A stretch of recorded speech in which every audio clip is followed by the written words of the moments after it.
Hap. Sakad mo ba kabit, boss? Pasok mo.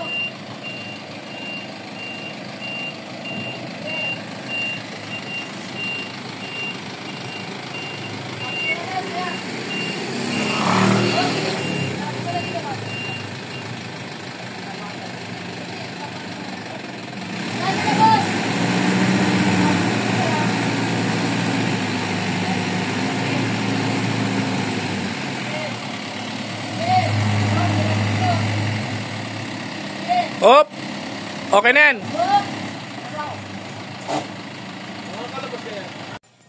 So, ang sakit na ito, ganito. Ayan o. Ayun. Yan, Puro yan. ganyan.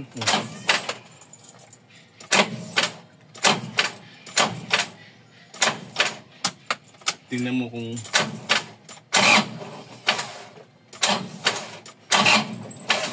Tigas naman. yan nga eh. Tingnan mo ngayon yung ikot ng makina kung mapapaikot. Yan, wala nang takip. Wala nang takip yan. Tapos ito basag. Titingnan natin kung anong kondisyon nito. Naku, may tubig. Ayun, tingnan mo. Malamang nakahigop ng tubig to. Kaya, ayun o. Ay, punong-puno. Ayan. So wala. Baba ang makina nito. Kaya hindi maka-start yan. Wala, hindi na magagamit to. Hindi magagamit yan. Tingnan mo. Ayan. Sige pa, videohan mo. Sige lang. Ang buti nga, nakita natin na ganito to. Ayan. Diyos mío. Mia, paano aandar to? Ewan ko saan nila nilagay ito. Baka, ayun o. Malamang sa malamang. Patay. Titingnan natin yung intake kung mayroong ano. Tubig. Tubig. Yan ang alamin muna natin. Kasi dito marami ng tubig dito eh. 839 lang paandarin to. Tapos na-try natin ng ganito rin to. Gustong umandar pero hindi makaandar. Halong ano yan. Ito yung cover ng housing, boss. Yung takip. Ayan. Nakalagay sa itaas yan. Butas. So dyan pumasok yung tubig. Kaya napupuno ito. Ayan o. Basang-basa yung. Ayan. Basa yan. Ayan. Basang-basa. Ang daming tubig dyan. Ganito kasi yan. Ayan.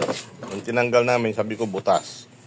Hindi ko alam na may tubig. Pero nung pagbukas ko, ang daming tubig tumulo. So yun na yung naging dahilan kung bakit hindi makaikot yung makina kahit anong start nila. Pumipigil na pipigilan yung pag-ikot ng makina. So dahil dito sa butas na yun. Ayan. Ayan, butas. So dito pa lang, nagtatanggal ako ng. Ayan na, ayan na. Ayan na, pinasok na. Ayan, ayan ang tubig oh. Ano yun? Yung plug. So ayan, tubig yan oh. Ayan, may tubig na dyan. Nagkalat na ng tubig. So nakapasok talaga tubig dyan sa loob ng makina. Ayan, nakapasok na tubig, puro tubig. Tubig na rito. Ayan. So kailangan natin untayin na may tumutulong tubig oh. Yan sa loob. Oh, mayroon. Nakapasok na dyan sa loob. So unti-unti namin tinatanggal kasi yung cooler na ito, kailangan maalis muna namin yung cooler niyan dyan dahil nakahigop na rin ng tubig yan. So tatanggalin muna namin, tapos titingnan namin kung mapalabas namin yung na wala ka pa naman natanggal na ano, injector, wala pa. Ay ano, heater. Oh, meron pa akong laluwagan. Isa. Isa pa lang. Oh. Sige, di ba?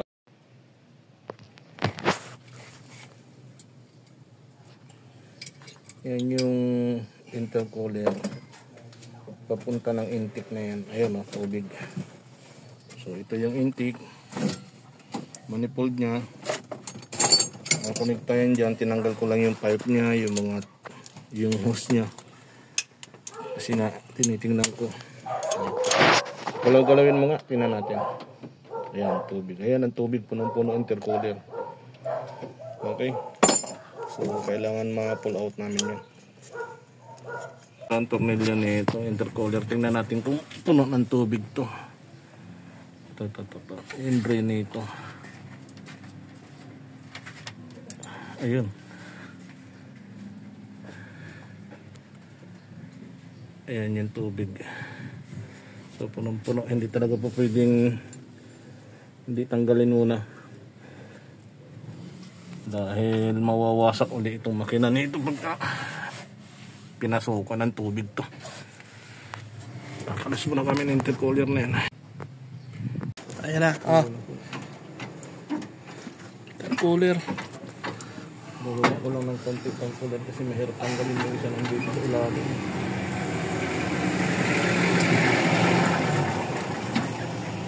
Ayan, tubig. Puno. Ika. Okay na yun dyan. Tinan mo doon kung pwede lang ikutin yun doon. Hindi mo lang. Ah.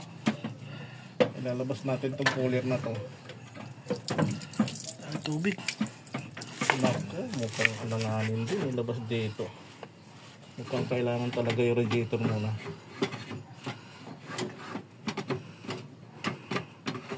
Ayan na. Ha? Lalabas natin. Easy, yung tubo. May ano yung tubo. Ayan na. Kailan may pase lang. Tapon yung tubig doon. Ah, tika lang. Kasi nakatukod yung ano.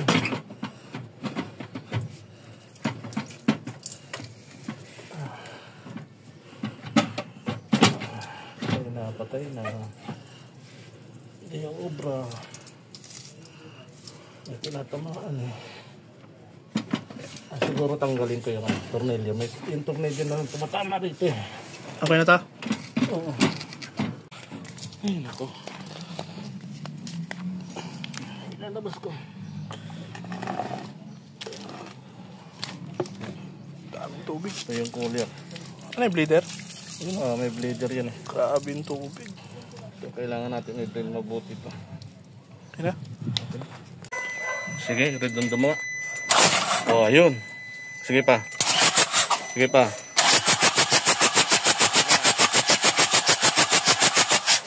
Sandali ha. Tatakpan ko tong ano. Para makita natin yung kung mayroon pa. Sige.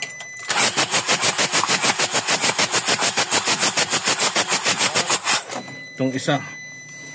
Sige.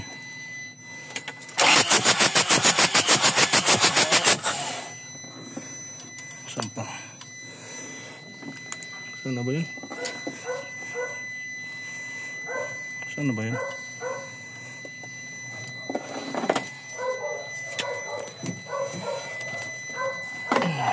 Naku, nagdumi na yung ano.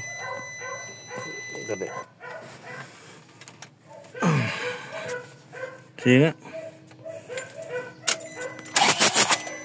Ulit.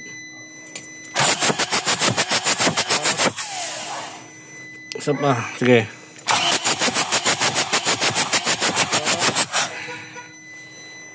Lagyan natin ng ano yan. Okay na? Dapat nakatutok sa butas na ito. Maikli yun eh.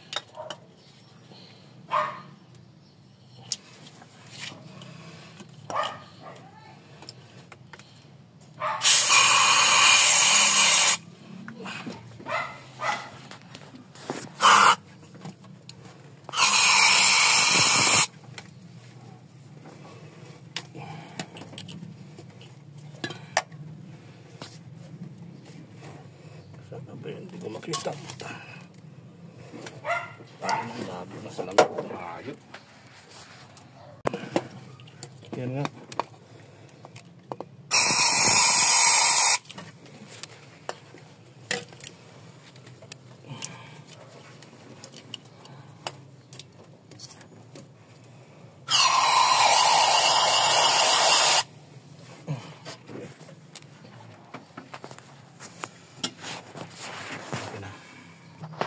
Sige, redondo mo nga. Sige.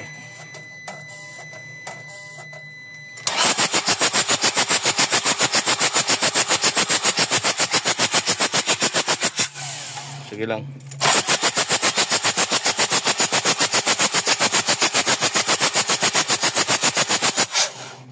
Isa pa.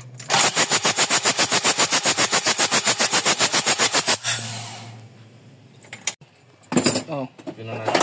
Stop pa rin yun.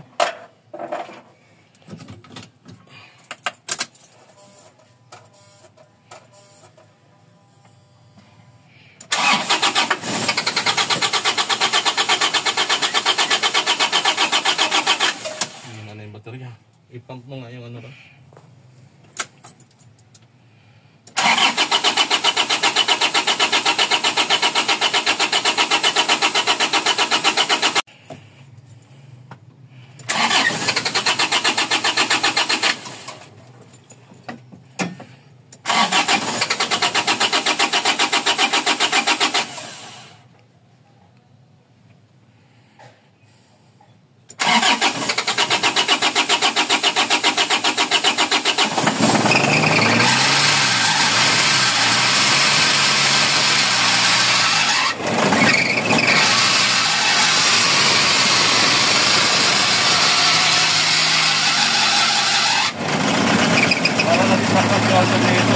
May ikot ba alternator? Yan o.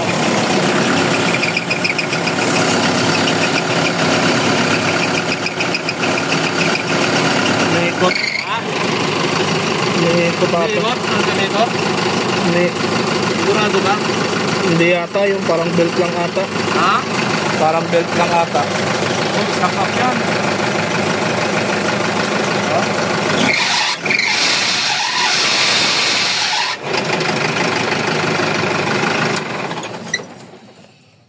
Start ulit.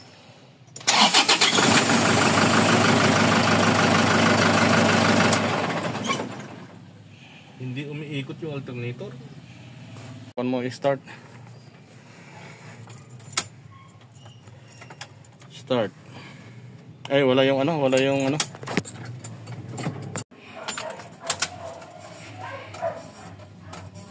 Start.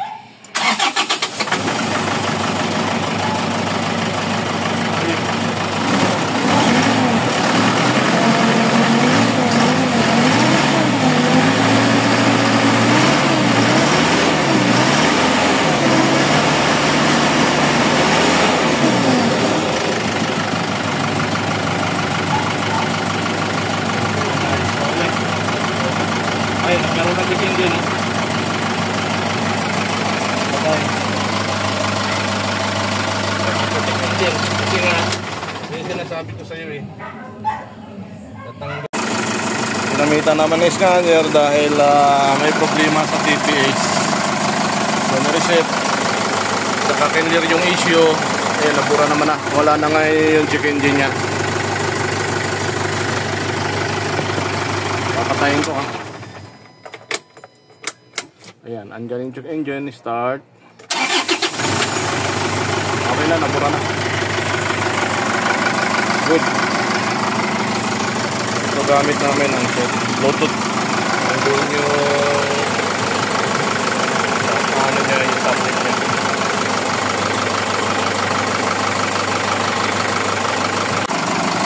Ayan na po boss, maanda na po siya boss. Bubuuin na lang namin yung mga pinagbabaklasan namin dito. Papatayin ko. So, start. So, buti naman at umayos naman na boss. Thank you. So, yung butas na to halatang halata na tinamaan ng grinder. Ayan. Kasi ni-repair yung body niyan eh. Kaya yun ang nakadali dito. Pinabayaan sa ulanan, tapos nakahigop ng tubig. Yan naging dahilan yan. Tama ng grinder yan, no?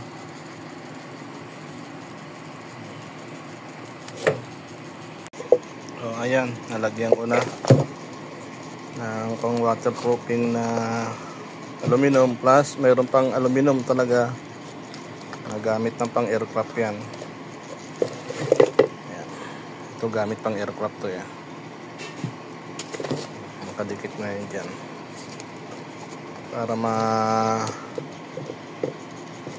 para hindi na siya matuluan uli ng tubig. Kasi ayan no, yung kasing nag-grinder nung ano, yan ang may problema eh. Pati ito nag-grinder eh. Okay.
Malayo, malayo.